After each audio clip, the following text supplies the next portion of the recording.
દાહોદના કેટલાક વિસ્તારોમાં વરસાદી માહોલ જોવા મળી રહ્યો છે। કેટલાક વિસ્તારોમાં વરસાદ વરસ્યો, ક્યાંક ધીમી ધારે, ક્યાંક જોરદાર વરસાદી ઝાપટું વરસ્યું। દાહોદ શહેર અને આસપાસના વિસ્તારમાં ધીમી ધારે વરસાદ વરસી રહ્યો છે, જેના કારણે વાતાવરણમાં ઠંડક ફેલાઈ ગઈ છે। બફારો અને ઉકળાટ ઓછા થઈ ગયા છે। ગ્રામ્ય વિસ્તારોમાં પણ ઝાપટું વરસ્યું, જેના કારણે ખેડૂતો પણ ખુશ છે।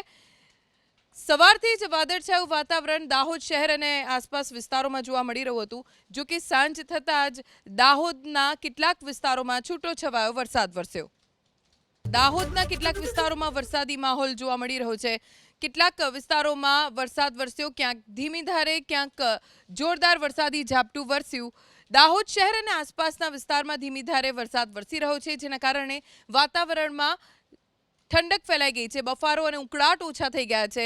ગ્રામ્ય વિસ્તારોમાં પણ ઝાપટું વરસ્યું, જેના કારણે ખેડૂતો પણ ખુશ છે।